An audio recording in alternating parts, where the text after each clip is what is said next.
न्याय में देरी हो सकती है, लेकिन नकारा नहीं जा सकता। और आजकल खासकर बारिश का दिन, सुबह उठ के शायद सूर्य का दर्शन ना हो, लेकिन बादल छाए रहते हैं, लेकिन ऐसा नहीं। राजधानी रांची के झारखंड मुक्ति मोर्चा पार्टी कैंप कार्यालय में पार्टी के महासचिव सुप्रियो भट्टाचार्य के द्वारा एक संवाददाता सम्मेलन को संबोधित किया गया। संवाददाता सम्मेलन के माध्यम से पूर्व मुख्यमंत्री हेमंत सोरेन को मिली जमानत पर न्यायालय का ससम्मान आभार व्यक्त किया, साथ ही इसे सत्य की जीत बताया। पार्टी के महासचिव केंद्रीय प्रवक्ता ने कहा कि हम शुरू से इस बात को कह रहे थे और हेमंत सोरेन ने विधानसभा के पटल पर भी इस बात को रखा था कि संबंधित जमीन के मामले में हमारा कहीं से भी कोई लेना देना नहीं है। 8 एकड़ वाली जमीन की यदि एक छटाक भी हमारे नाम पर होगी तो मैं राजनीति से संन्यास ले लूंगा और इस राज्य से भी बाहर चला जाऊंगा। हेमंत सोरेन की इस कठोर रन वाली बातों में ईमानदारी और सच्चाई भरी थी। जो इस जमानत उन बातों पर मुहर लगा दी है, जो भी उन पर आरोप लगे थे वो कहीं से भी साबित नहीं हो पाए। जमानत कोई आसान शब्द नहीं है, ये झारखंड के 4 करोड़ लोगों के विश्वास की जमानत है। लोकसभा चुनाव से पूर्व एक सुनियोजित साजिश के तहत विरोधी चाहते थे कि एक प्रखर नेता की आवाज को शांत किया जाए। उन्होंने कहा कि इंडिया गठबंधन के एक प्रखर नेता के पैरों में बेड़ियां लगाने की साजिश रची गई ताकि चुनाव को प्रभावित किया जा सके। इस काम में परिवर्तन निदेशालय भाजपा की कठपुतली था। आदिवासियों ने दिखा दिया कि झारखंड में आदिवासियों की एक भी सीट भाजपा के खाते में नहीं गई। यदि बीते लोकसभा चुनाव के दौरान हेमंत सोरेन बाहर रहते हैं तो आज पूरे देश की राजनीति की स्थिति कुछ अलग रहती। साथियों, आज एक बहुत विशेष दिन, आज सत्य की जीत हुई है और आप सबको बहुत बहुत बधाई। पार्टी के तरफ से माननीय उच्च न्यायालय झारखंड का जो आज एक आदेश आया है, जिसमें हमारे प्रिय नेता हेमंत बाबू को पिछले 148 दिनों तक कारावास में रहना पड़ा, उसके विवेचना करते हुए एक बहुत बड़ी राहत और सुकून आज हम लोगों को हुआ है जब माननीय उच्चतम न्यायालय ने उनको उनकी अर्जी पर जमानत देने का फैसला किया और हम सबको अपने बीच अपना नेता प्राप्त।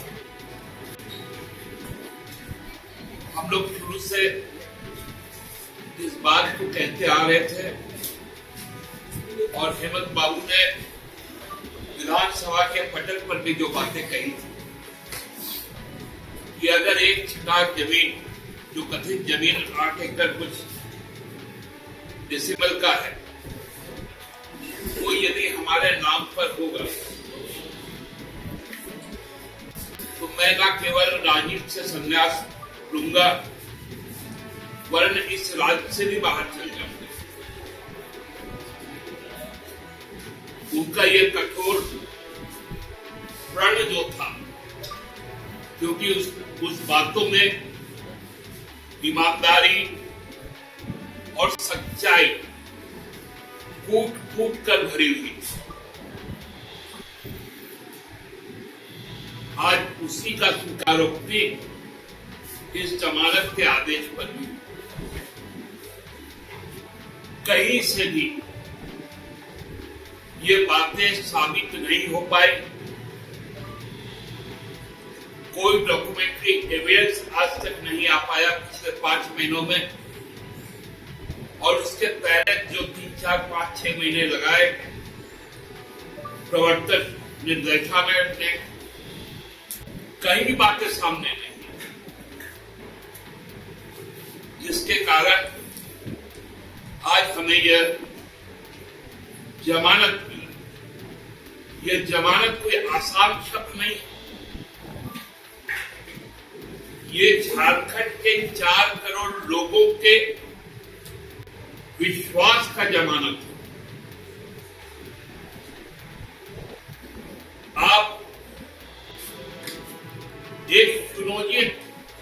जिसके तहत लोकसभा चुनाव के पूर्व आप चाहते थे कि जो प्रखर नेता है इंडिया गठबंधन का, उसके पैरों में बेड़ी लगा दिया जाए ताकि वे इस न राज्य में घूम सके न देश में घूम सके और करोड़ों आदिवासी, दलित, अल्पसंख्यक, मजदूर, नौजवान, महिलाओं के आवाज को बुलंद कर पाए। आपने उनके पैरों में बेड़ियां डाली, हाथों में हथकड़ी डाला ताकि चुनाव को प्रभावित किया जा सके। ये चुनावी प्रबंधन था भारतीय जनता पार्टी का। ये ईडी का इसमें कहीं कोई आरोप नहीं था, वो कठपुतली थी, वो इशारों पर काम कर रही थी भारतीय जनता पार्टी ताकि चुनाव में झारखंड में एनडीए को बढ़त मिले। आदिवासी अस्मिता पर हमला हुआ तो आदिवासियों ने दिखा दिया कि एक भी सीट झारखंड का भाजपा को नहीं मिला, एनडीए को नहीं मिला। और मैं दावा के साथ कह सकता हूं कि हेमंत बाबू यदि बाहर रहते, पूरे देश में आदिवासी जगहों पर जाते, दलितों के पास जाते, अल्पसंख्यकों के पास जाते, नौजवानों के पास जाते, तो आज की राजनीतिक परिस्थिति भारत की दूसरी हो।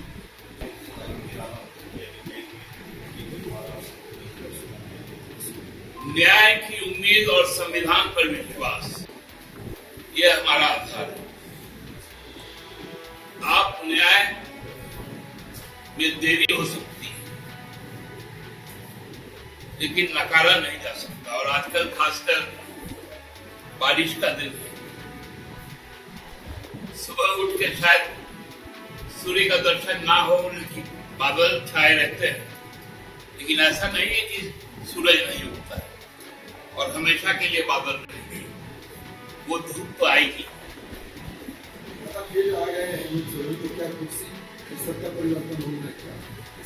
हम संघर्ष के लिए लड़ते हैं, इसलिए उन बातों पे हम नहीं जाते। दादा, ये सवाल है कि आपके नेता बाहर आ गए हैं, केंद्र की राजनीति पे कितना प्रभाव पड़ेगा इनके बाहर निकलने से? अब देखिए ना, आपसे ही तो इन लोगों को छिपी खेल भी याद आ गया होगा, और हम तो एक चैनल को शायद कह दिए हैं कि भाजपा के इस प्रदेश के जिन नेताओं को झारखंड पहले से छोड़ देना है, क्योंकि उसके बाद तो नामो निशान तक नहीं रहेगा यहाँ पर। तो जिनको जिन प्रदेशों में जाना, जाकर बसना हो, तो एक आवेदन हम लोगों को दे दें, हम लोग उनके यातायात का खर्च और वहां रहने का जो कि साधन होगा या कुछ करना पड़ेगा तो वो भी करके देंगे। सर, एक केंद्रीय मंत्री और एक चीफ मिनिस्टर बागडोर संभाले हुए बीजेपी का और काफी बातें भी कहे हैं। देखिए, वो दोनों बड़े बड़े स्कैम के जनक, पूर्व मुख्यमंत्री, केंद्रीय मंत्री, व्यापम के जनक, जिसका रूप अभी नीट देख रहा है, और दूसरा जो आसाम के मुख्यमंत्री वो शारदा घोटाले के जनक है। वो घोटाला भी आप देख रहे, नीट में ही आके समा गया। इन लोग क्या मुकाबला करेंगे?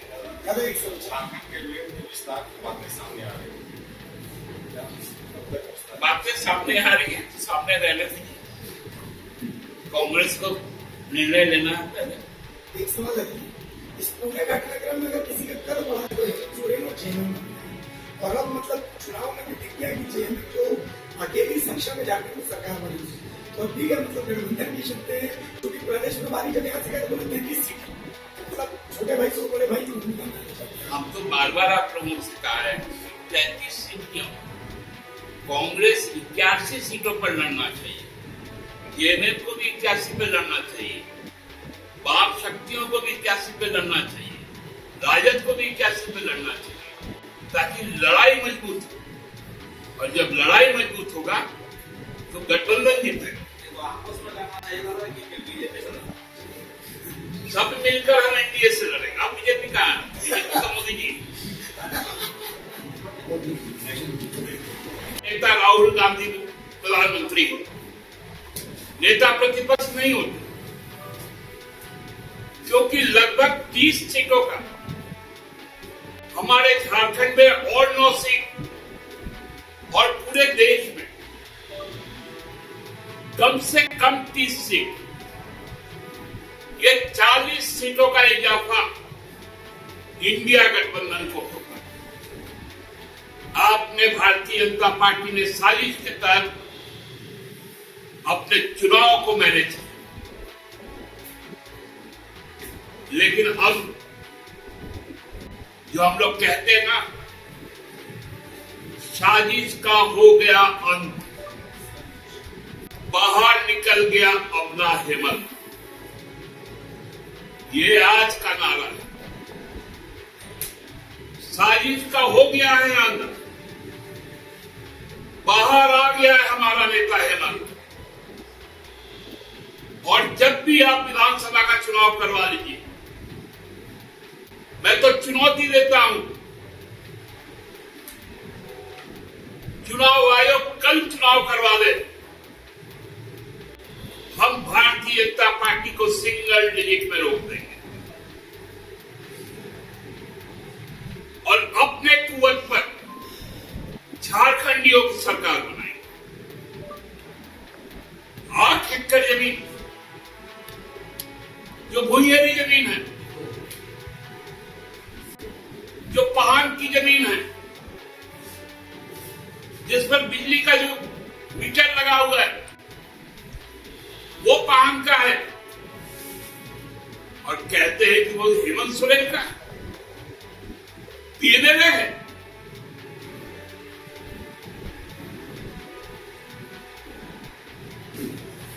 आप खोलकर सुन लीजिए, आंख खोलकर देख लीजिए और कान खोलकर सुन लीजिए भाजपा के नेताओं। 79,710 स्क्वायर किलोमीटर जो इस राज्य का क्षेत्रफल है, वो पूरा का पूरा क्षेत्रफल हेमंत सोरेन का है। 1, 2, 4 एकड़ नहीं, 79,710 स्क्वायर किलोमीटर जो पूरे झारखंड का क्षेत्रफल है, उसका जमीन का मालिक हेमंत सोरेन, झारखंडियों का प्रतिनिधि हेमंत सोरेन। आपकी जिगर भक्ति, आपकी सोच हम लोगों को डरा भी नहीं सकती और न डिगा सकती। हम लोग जानते हैं संघर्ष करना। अभी 30 जून आने वाला है, हूल दिवस है, और वो संथाल हूल, उसी संथाल के बेटा को आपने जेल में डालने का काम किया। ये चीजें मत भूलिए कि इस राज्य की माटी सिद्धू, कालू, चांद, भैरव, फूलो, झानो, शेख भिखारी, टिकै तुमराव राव और सबसे बड़े भगवान बिरसा मुंडा की जमीन। यहां संघर्ष से आप किसको भगाते, किसको डराते? संघर्ष हमारा डीएनए है। हम संघर्ष नहीं छोड़ सकते। हम इस देश के आदिवासियों की आवाज को नहीं छोड़ सकते, दलितों के आवाज के साथ कॉम्प्रोमाइज नहीं कर सकते। अल्पसंख्यक लोगों के ईमान की लड़ाई को हम कभी भी बेच नहीं सकते, न महिलाओं के सम्मान के साथ कोई समझौता कर सकते, न युवाओं के जो आशा है, आकांक्षा है, उसके साथ खिलवाड़ कर सकते। यह हमारा प्रण। मैं पुनः आभार व्यक्त करता हूं माननीय न्यायालय के प्रति। संपूर्ण सम्मान के साथ मैं आभार व्यक्त करता हूं झारखंड के प्रतिजनों का, जिन्होंने इस संघर्ष में हमारा साथ दिया। हम आभार व्यक्त करते हैं अपने सहयोगी दलों का, जिन्होंने हमारे इस लड़ाई को लड़ने का काम किया। हम आभार व्यक्त करते हैं अपने पार्टी के समर्पित कार्यकर्ताओं का, जो एक दिन भी बिना विचलित हुए इस संघर्ष पथ को आगे बढ़ाया। और हम तमाम लोग आभार व्यक्त करते हैं प्रिंट मीडिया, इलेक्ट्रॉनिक मीडिया का, जिन्होंने हर वक्त समान रूप से हमारी बातों को सुना, हमारी पीड़ा को सुना और उसको जन जन तक पहुंचाया। आप सबको बहुत बहुत धन्यवाद।